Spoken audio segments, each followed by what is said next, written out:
ce matin, le thème que nous avons choisi, je commence le message là, le thème que nous avons choisi, c'est fleuri où tu es planté.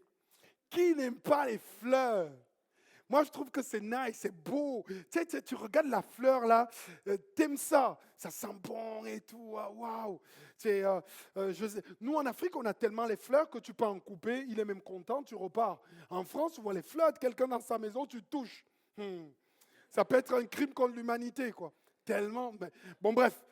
Moi, je pense que Dieu nous a envoyés à Toulouse, dans cette ville, travailler autour de cette agglomération pour que des gens puissent venir dans sa présence ensemble et qu'on puisse ensemble fleurir. Le rêve de Dieu pour nous, c'est de voir des fleurs monter dans nos vies. Fleurir, c'est beau, tout le monde veut s'approcher, on reflète Christ, on est le sel de la terre et la lumière du monde. C'est beau quand tu fleuris. Au lieu d'apporter le malheur, tu apportes le bonheur. Au lieu d'apporter la peine, tu apportes la joie à ceux qui sont autour de toi. Dis à ton voisin, hé voisin, voisin, voisine, voici que tu vas fleurir. Voici que tu vas fleurir. Dieu a dit que tu vas fleurir. Il l'a dit. Et ça va arriver. Ce n'est pas de ton propre chef. Mais tu vas fleurir. Tu vas fleurir. Même avec ta tête bizarre. Tu vas fleurir. Non, je blague. Dites pas ça, dites pas ça.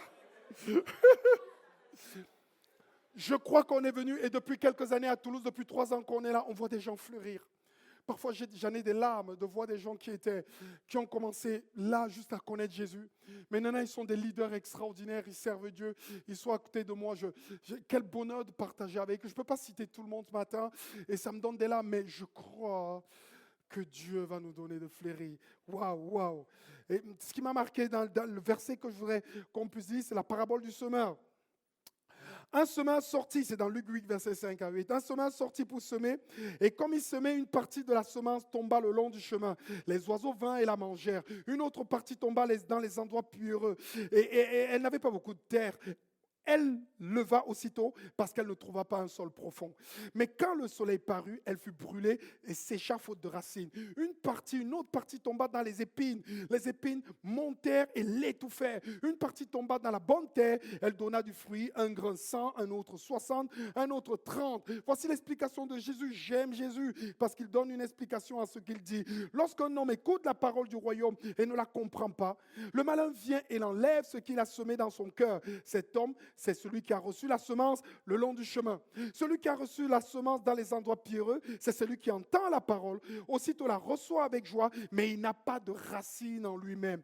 Il lui manque de la persistance, et dès que survient une tribulation ou la persécution à cause de la parole, il trouve une occasion de chute. Celui qui a reçu la semence parmi les épines, c'est celui qui entend la parole de Dieu, mais à qui les soucis du siècle et la séduction des richesses étouffent cette parole et la rendent infructueuse. Celui qui a reçu la semence dans la bonne terre, c'est celui qui entend la parole de Dieu, la comprend, il porte du fruit, et un grain en donne 100, un autre 60, un autre 30. Tu vas fleurir là où tu es planté. Quel terrain es-tu? Est-ce que tu es le chemin commun où tout le monde, tu reçois la parole et comme tu ne la gardes pas, les gens marchent sur ta vie et l'écrasent? Est-ce que tu es l'endroit pierreux qui a pas assez de racines? Et après, au bout d'un temps, les épreuves, le soleil vient, pam. Est-ce que ton terrain, c'est comme les épines? Tu grandis, mais il y a des choses qui viennent t'étouffer et t'étrangler. La moule, des femmes, les choses horribles, hop, et prennent sur toi. Est-ce que tu es dans la bonne terre? Écoutez-moi ce matin. Moi, j'ai trouvé ma technique. Ma technique, c'est de procéder par élimination. Donc, ce que je fais, j'explose les autres terrains qui ne sont pas bons. Et je suis sûr que je suis dans le bon. Non, ce n'est pas votre technique. Moi, c'est ma technique. Souvent, certains vont dire, je vais aller rechercher le bon. Non. Moi, je recherche les terrains à éliminer. Je recherche les terrains à écraser. Et quand ils sont finis, je suis sûr que je suis sur la bonne terre parce que les autres n'existent plus. Donc, je vais éliminer le chemin commun. Retenez ce que j'ai. Éliminer le chemin pierreux. Éliminer la terre pleine d'épines et garder la bonne terre. Aujourd'hui, éliminons le risque que notre semence soit dans un terrain pierreux. Soit dans un terrain pierreux. La Bible dit, celui qui a reçu ce terrain cette semence dans le terrain pierreux, c'est celui qui entend la parole, la reçoit avec joie, mais il n'a pas de racine. Il manque de persistance. Dès que suivant la tribulation, la persécution à cause de la parole, il trouve une occasion de chute. Il n'a pas de racine. Cette fleur est bonne, mais souvent cette fleur, elle commence comme ça. Attendez, je l'ai achetée là-bas et toi, elle sent bon. Elle est pas mal. Là, parfois, elle est comme ça. Tiens, elle est souvent comme ça. Et nous, on veut ça. Mais parfois, elle est comme ça. Mais pour qu'elle quitte de ça et qu'elle commence à produire ça, il faut qu'on vérifie. Elle passe par plusieurs épreuves. Parfois, il y a le vent qui souffle. Parfois, l'hiver. Bon, l'hiver à Toulouse, c'est l'été dans le nord. Bon, bref, bon. Quand je suis allé faire de la course à pied à Calais, j'ai cru que j'ai gelé sur place les premières semaines. Mais je me suis habitué. Maintenant, quand je vais à Toulouse, je dis, mais attends. Ils disent, oh, j'ai froid, je vais les voir avec les manteaux. Bon, bref, passons. Et donc, du coup, parfois, cette plante subit beaucoup de choses. C'est compliqué pour elle. Mais qu'est-ce qui la fait grandir? Où on va trouver le secret de la plante? C'est dans les racines. Parfois, j'ouvre, j'enlève, et là, je me dis, mais peut-être elle a des racines. Je commence à chercher, je regarde, je ne vois pas grand-chose. Et je sais déjà que cette plante, elle n'ira pas plus haut. Je me dis qu'il faut qu'elle pousse des fleurs, il n'y en aura pas assez. Donc, c'est quasiment sa taille mature. Je regarde encore, je cherche, mais vers la fin, je vois quelques racines qui commencent.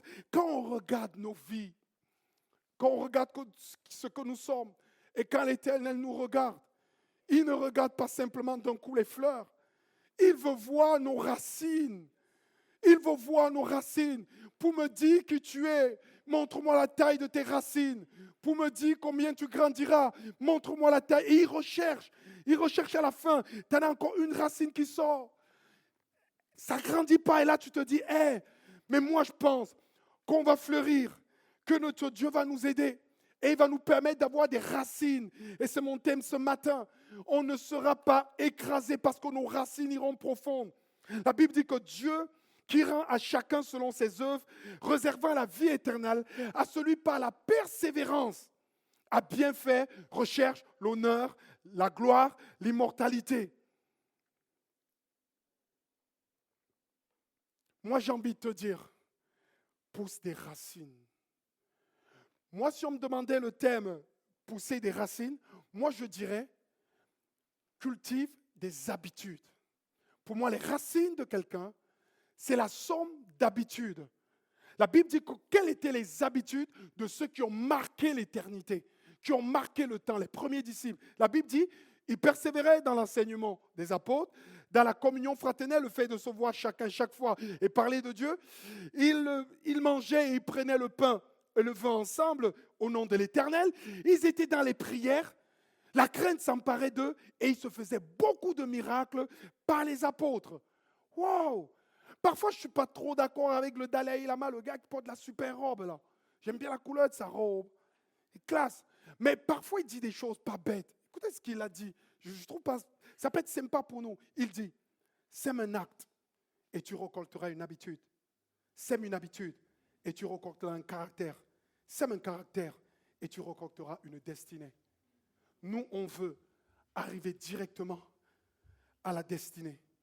Mais nous, on a compris qu'on va commencer par le plus petit élément pour avoir des racines. Sème un acte et tu récolteras une habitude. Sème une habitude et tu récolteras un caractère. Sème un caractère et tu auras une destinée. Fais pousser tes racines. Les racines à bien faire. La Bible dit, les disciples, ils étaient tous les jours ensemble, assidus au temple. Ils rompaient le pain dans les maisons. Ils prenaient la nourriture avec joie, simplicité de cœur, louant Dieu et trouvant grâce auprès du peuple. Sème des habitudes. Parfois, des gens disent, j'aurai pas des racines parce que la terre dans laquelle je pousse, elle est compliquée, elle est difficile. Tu n'as pas vu ma famille? Moi, ma famille, c'était King Kong. Ils se battent. Nous, quand on était petits, on cherchait les problèmes aux autres familles. Donc, quand le petit frère de l'autre famille attaquait le petit frère de notre famille, ils se battaient entre petits frères. Nous, on venait les grands, on se battait avec les grands frères. Et ensuite sortaient les mamans qui disaient, on va compléter le game. Allez, vas-y, touche mon fils. Et les papas venaient, c'était famille. Mais c'était fou. Quand je revenais le soir, le père, il a le coca, la mère avec les cousins avec. Je te dis, mais qu'est-ce que vous faites? Ami. Et je disais, mais la terre dans laquelle j'ai grandi est dure. Ton père t'a abandonné, ta mère, tes voisins, ce que tu as vécu, c'est compliqué, ton travail. La terre dans laquelle je suis planté est dure. Est-ce qu'il peut pousser une racine? Oui. À la montagne, il y a des plantes qui poussent par-dessus le rocher et qui percent le rocher. J'ai dit, Seigneur, mais comment tu fais? Si tu fais ça pour la nature, quel rocher, quelle terre? Hey, Seigneur, tu es capable. Tu es capable. Daniel avait des racines. La Bible dit que Daniel, lorsque le roi a décidé de dire, celui qui ne me prie pas, qui ne prie pas ma grande statue de roi, je le tue. La Bible dit, lorsque Daniel sut que le décret du roi était écrit, il se retira dans sa maison où les fenêtres de la chambre supérieure étaient ouvertes, dans la direction de Jérusalem, et 3 fois par jour, il se tenait à genoux, il se mettait à genoux, il priait et louait son Dieu comme il le faisait. Comme il le faisait. Alors que la terre de Daniel était dure. Sa terre s'appelait Babylone. On l'a retiré de sa famille. On l'a amené dans une autre terre. On a changé son nom. Tes parents te donnent un nom parce qu'ils proclament sur toi une destinée. Mais la terre dans laquelle on te plante change ton nom. Donc il débarque là-bas, il arrive dans un truc, on dit oui, t'es intelligent, t'es avec le roi et tout. Qu'est-ce qu'il a fait Daniel? Il a trouvé des potes.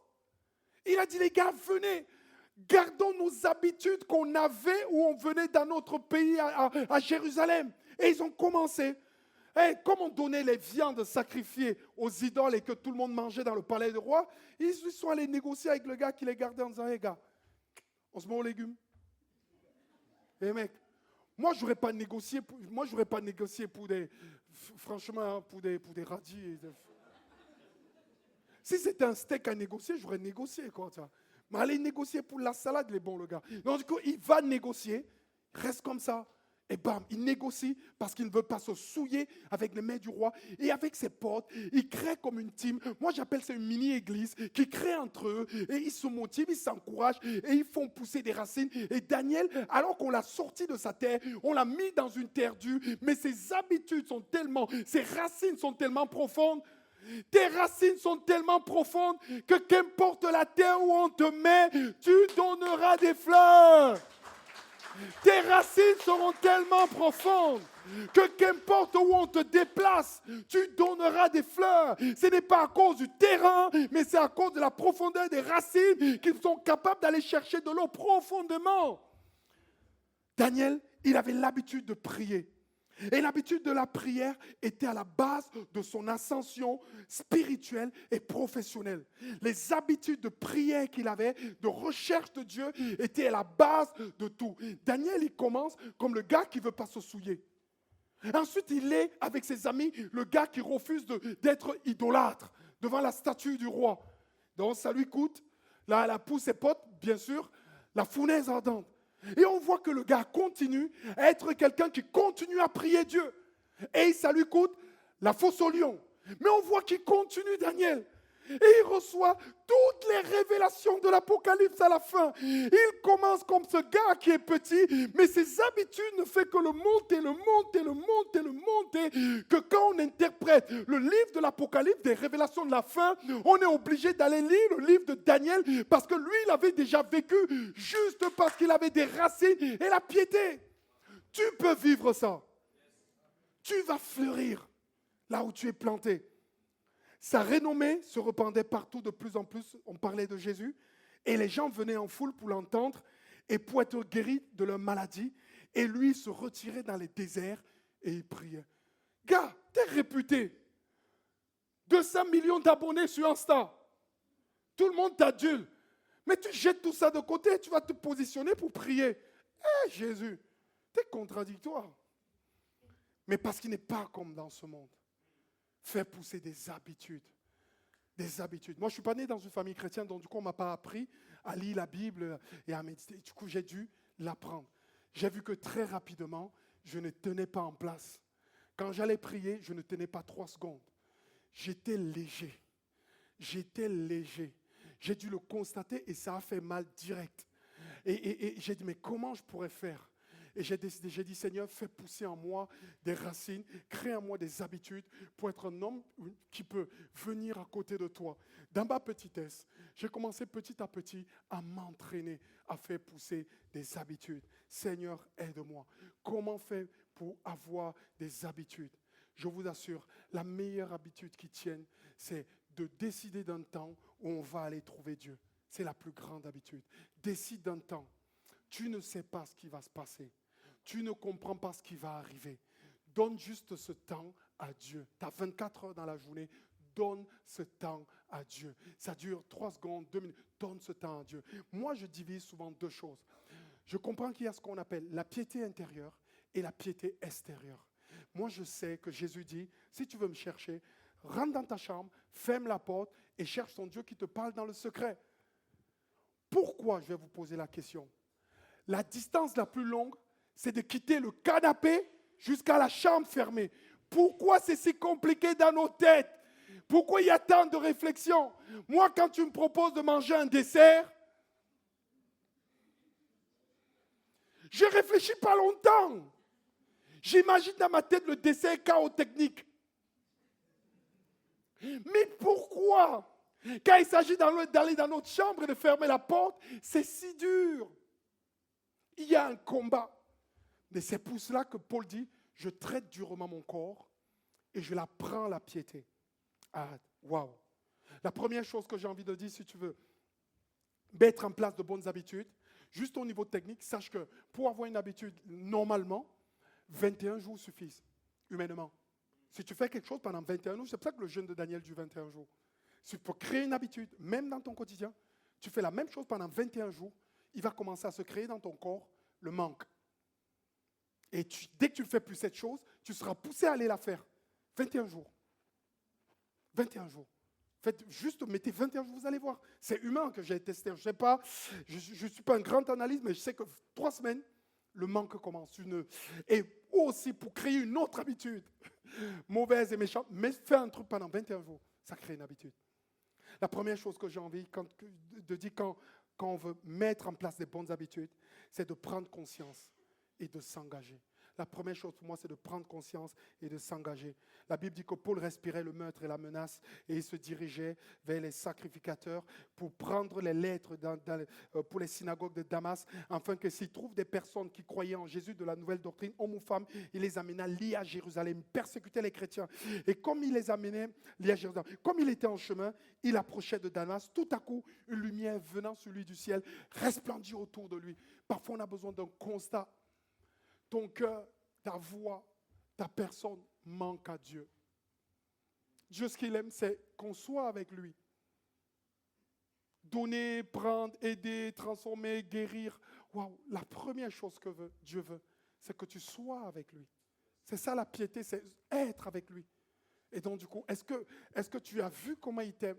Est-ce que tu as vu comment il a donné son Fils unique? Il veut que tu sois avec lui. C'est de là où découle tout ce que tu seras toute ta vie. Être avec lui. La piété, c'est faire tout pour être avec Dieu. Tout ce que tu fais. Donc quand tu vas dans la présence de Dieu, tu rentres dans ta chambre, il y a des gens qui disent « Waouh, mais qu'est-ce que je peux faire dans la présence de Dieu?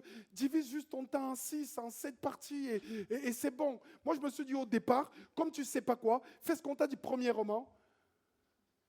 Je commence par la louange. Merci Seigneur parce que tu es extraordinaire, tu as créé l'univers, tu es bon, tu es digne. Prends 5 minutes.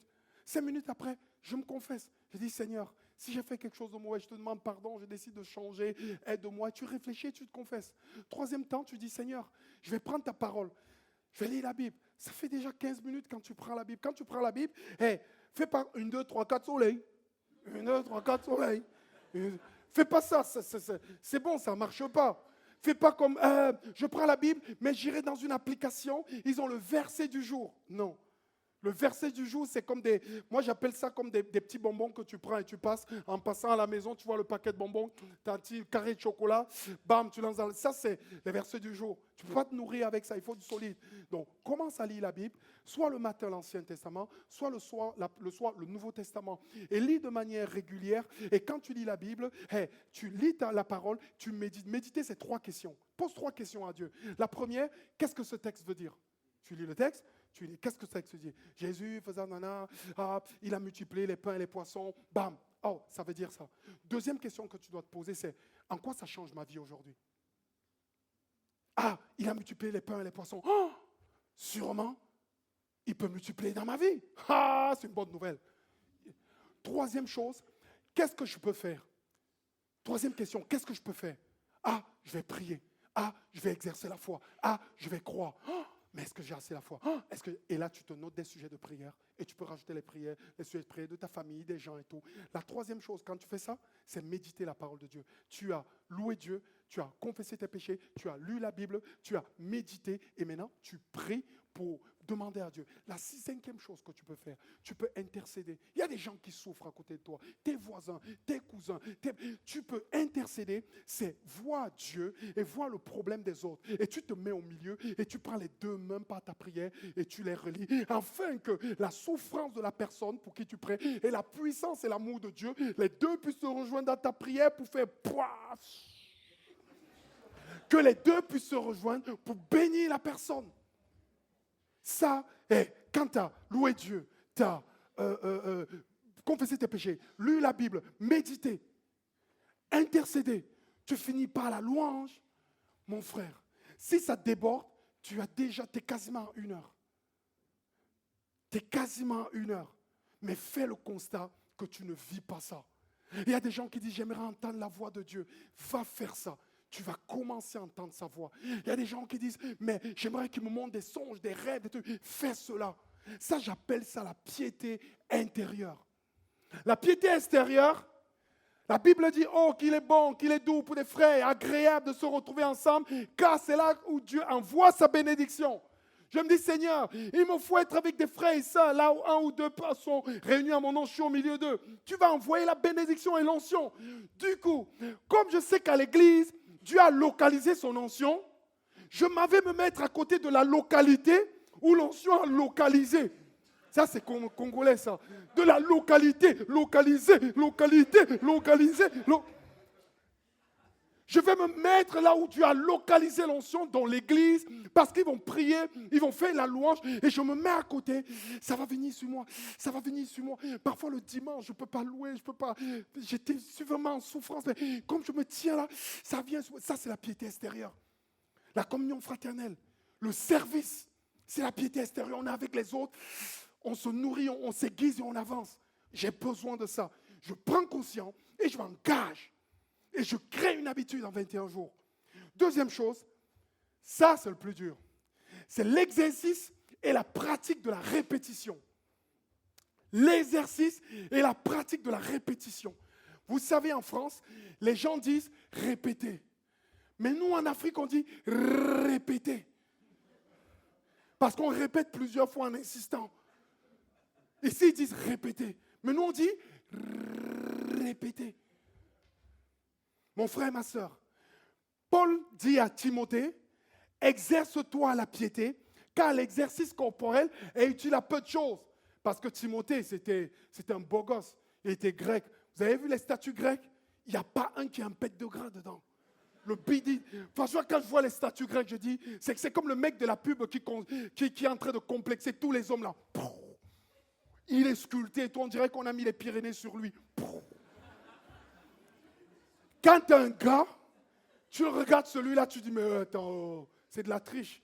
Le mec, il faut que je voie le gars en vrai. Bon, bref, passons. Mais alors, du coup, Timothée faisait du sport parce qu'il était grec, il maintenait son corps et tout. Et Paul lui dit, exerce-toi la piété, car l'exercice corporel est utile à peu de choses. Mais c'est quand même utile. Tandis que la piété est utile à tout. C'est la promesse, elle est la promesse de la vie présente et celle qui est à venir. Elle est la promesse. Exerce-toi.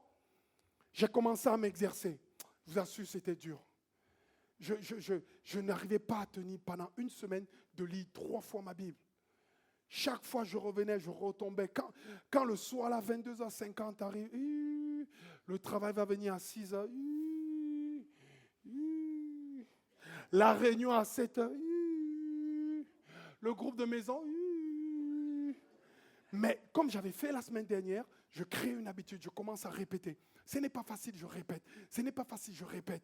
Et un jour, je me suis dit, quel est le meilleur sport que tu vas apprendre à faire? Je me suis dit, je vais faire de la course à pied. Ma femme, elle m'a regardé, elle a fait, toi, course à pied. Du coup, quand tu es motivé pour faire un sport, qu'est-ce que tu fais? Décathlon. Du coup, tu arrives au rayon Décathlon, tu vois les gars en coureur à pied, tu as vu leur short là et tout. Tu vas acheter le même short et tout, et le truc qui sert pour bien courir et tout. Tu crois que c'est la classe du vêtement qui va faire ce que tu cours trop vite, mais ce n'est pas ça du tout, rien du tout. Alors je me mets devant, et ma femme elle me fait, hey, dépense pas tout notre argent dedans, toi tu vas tout lâcher, tu es motivé et tout. Du coup, je m'entraîne, je me mets. Bam, j'avais pris des trucs près de là pour pouvoir voir mon rythme cardiaque, la montre et tout. Tac, je m'entraîne et je vais courir. Quand je reviens, elle pose une question. Pourquoi elle est obligée de poser la question? Elle aurait pu dire comment ça s'est passé. Mais elle ne s'est pas arrêtée là. Elle a fait combien de kilomètres Pourquoi vous riez? Pourquoi vous riez? Combien de kilomètres as-tu couru? Alors j'ai dit, puisqu'on est chrétien, on n'est pas marseillais.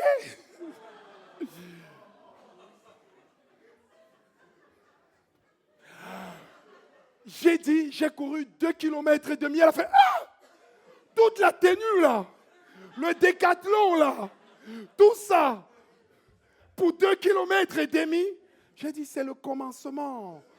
J'ai dit, chérie, aime les petits commencements. Sauf que le 3 jours après, je suis retourné. Ça fait 3 km.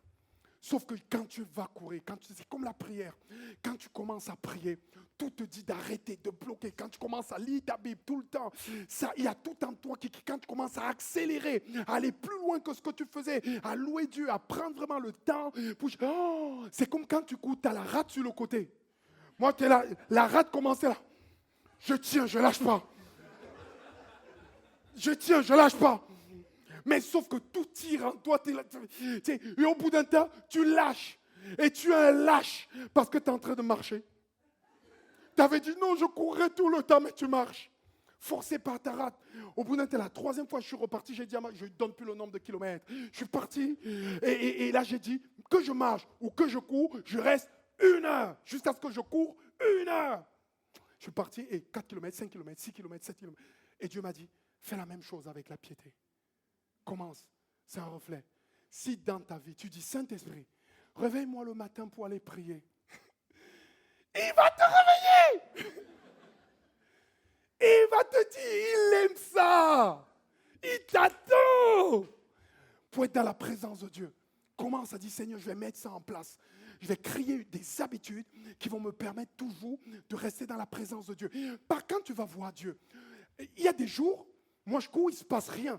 Il y a des jours, tu vas voir Dieu, il te montre qu'il est là. Tu sens sa présence, son amour et tout. Mais il y a des jours, tu vas prier, il ne se passe rien. Mais fais-le! Parce que Dieu, parfois, nous montre comment il agit, et parfois, il agit sans nous montrer. Allez, je répète ma phrase. Parfois, Dieu nous montre comment il agit, parfois, il agit sans nous montrer. L'un des deux, il agit toujours. Vas-y! Vas-y! Et donc, du coup, quand tu cultives cette habitude-là, et tu grandis, répétez. Tu prends l'exercice, muscle. Tu commences à retenir les versets bibliques. Tu commences à retenir les nuances. Tu connais les histoires bibliques. Ça commence à revenir dans ta tête. Tu as prié. Tu commences à entendre la voix de Dieu. Quand tu sors dans la rue, tu sais comment expliquer la parole de Dieu. Tu sais comment témoigner. Tu as de plus en plus de confiance pour affirmer ta foi dans ton travail. Quand l'autre est en train de critiquer l'autre, Dieu te dit, ça c'est les critiques, tu as prié pour ça. Alors ne critique pas, tu changes de voix. Et tu commences à savoir, tu dis, allez, je vais amener la paix. Quand un autre parle, tu vas réconcilier parce parce que tu as lu que celui qui procure la paix sera appelé fils de Dieu. Hop, tu mets en pratique. En fait, l'exercice de la piété te pousse à l'action et c'est ça qui fait fleurir dans ta vie. La troisième chose, motivez-vous par vos résultats. Aime les résultats, même les petits. Quand une semaine t'a tenu, tu as prié le Seigneur, tu as cherché Dieu, motive-toi par les résultats. La première fois que j'ai couru 4 km, j'arrive à l'église de Pau, j'avais dit Seigneur, il faut que je fasse quelque chose en France, je prêche l'évangile en France, je tue tout, tu es motivé, je priais chez moi. Sauf qu'à l'église de Pau, ils ont institué une réunion de prière à 6h45 le mardi. J'aime pas mardi. Je préfère mercredi. Pourquoi à Pau, ils avaient mis une réunion de prière à 6h45 le matin? J'aime pas l'hiver en France. Pourquoi il fait nuit quand on se lève? Pourquoi on commence l'école et c'est nuit? Quand on va au travail, c'est nuit. On rentre le soir, c'est nuit. Moi, j'ai fait Noël avec le barbecue. En Afrique, Noël, c'est le barbecue. Du coup, à 6h45, le Saint-Esprit m'a dit, tu vas apprendre à prier. Aucun jeune n'est à la réunion, mais toi, tu es le jeune qui ira à la réunion à 6h45. Donc, du coup, tous les matins, je me levais, je pouvais prier mon temps. Et 6h45, j'étais à la réunion de prière. J'entendais les gens prophétiser. J'entendais les gens prier. Il n'y avait pas de leader de louange. Il n'y avait pas de piano. Il n'y avait rien. On était dans une petite salle. On commençait à chauffer juste à peine qu'on venait. Tu te chauffais les mains et tu te chauffais à la prière. Dès que tu as prié un quart d'heure, 20 minutes, tu commences à te chauffer. Et c'est comme ça qu'on a appris, petit à petit, à servir Dieu, à chercher Dieu, à entendre sa voix. Un jour, j'ai dit, Seigneur, est-ce que je pourrais prophétiser? Et c'est dans cette petite réunion. Ensuite, j'ai fait les réunions de maison. Ensuite, j'ai commencé à partager l'évangile. Ensuite, j'ai commencé à aller avancer avec le Seigneur. C'est comme ça que j'ai avancé. Et ensuite, j'ai commencé à célébrer mes résultats. Quand je suis arrivé en France, alors que je venais du Cameroun, les gens disaient, Manu, il est mort. Mais quand je suis arrivé en France, j'ai commencé à rêver pour la jeunesse française. J'ai commencé à écrire les chants. Et j'habitais un village qui s'appelait Oritz, c'était à 15 km de Dax. Pendant 6 mois, je suis pas allé dans une église parce que c'est compliqué. Ma mère avait fait un mariage difficile et je ne pouvais pas, c'était 25 km. Donc j'ai dû me tenir pendant un temps, pendant cette condition difficile. Et je priais le Seigneur. Mais ma piété que j'avais appris en Afrique, elle me gardait. Même dans les temps où je ne pouvais pas sortir de ma maison. Et je priais, le Saint-Esprit me remplissait. J'ai commencé à écrire ce chant. Pour la France et pour moi, je veux croire que les données seront changées dans la situation qui m'est aujourd'hui proposée. Je veux croire que le matin va se lever, qu'avec Jésus la nuit va passer, qu'avec Jésus la nuit va. Je rêvais de la jeunesse française. J'habitais un petit village de 300 habitants. Les gens disaient, j'aime pas les Noirs, mais toi je t'aime bien. Et ensuite, j'ai encore commencé à rêver pour la France. Et Dieu me disait, accompagne tes rêves des racines. Pour que ça fleurisse. Accompagne tes rêves, des racines. Tu peux avoir des rêves, mais sans racines, tu n'auras pas la persistance pour pouvoir grandir et progresser. Si tu n'as que des rêves et tu n'as pas de racines, tu ne pourras pas avoir la persistance de grandir. Alors j'ai écrit un autre chant. Pareil au combat, on a opté pour l'armée régulière. Le diable et son armée ont envahi la terre. Pareil au combat, on aborde des armes spirituelles malgré les coups qu'on prend. On tient le ciel, pareil au combat. On a opté pour l'armée régulière. Quand j'ai commencé à chanter ça, j'ai appris le combat spirituel. J'ai appris la prière. Et quelques temps après, 1 an après, c'est là où j'ai vu Dan. Et on était à Paris. Il y avait Claude Doute ce jour-là. Et j'ai chanté une fois. Et Marie Gauthier m'a dit, qui était avec toi, m'a dit, chante ce soir. Je quittais l'Afrique. 1 an après, je me retrouve devant 1500, 2000 personnes. Les pasteurs américains, il y avait Christophe Hooper, je ne sais pas qui encore, plein qui étaient là. Et moi, je chantais le chant que j'avais écrit dans ma chambre en train d'être brisé. Et Dieu me disait, maintenant pour la France, tu fleuris. Et je chantais pareil au combat. Quand je disais, malgré les coups qu'on prend, on tient le ciel. Je voyais Paulo Ettori comme ça avec Claude. Une dinguerie. Moi, je veux du plaid et je vois ça. Je dis, Seigneur, quand on te cherche, quand on a des racines, on peut fleurir. Mais sauf que je vous assure, sur cette plante, le soleil va frapper. La difficulté va venir. Parfois, l'eau va s'arrêter de couler, il va arrêter de pleuvoir. C'est les racines qui iront profondément pour chercher de l'eau. On passe par des moments pas faciles et compliqués. Arrête de me dire que la terre dans laquelle tu es planté est dure. Elle n'est pas plus dure. Dieu fait pleuvoir, il fait lever le soleil sur les bons et sur les méchants. Arrête! Dieu est celui qui a ressuscité Jésus-Christ des morts. Et il a le pouvoir de te faire fleurir même quand la terre est dure. Deuxième chose, c'est la semence de Dieu. La semence d'un homme, c'est la semence d'un homme.